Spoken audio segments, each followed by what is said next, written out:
Meaning of fist.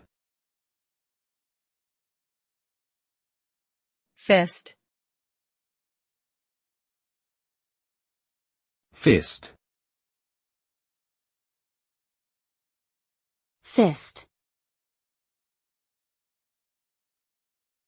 Fist.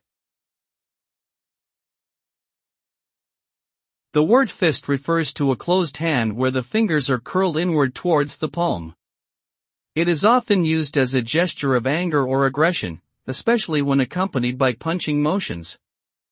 This action can also be used in a celebratory manner, such as when a victorious athlete raises their fists in the air.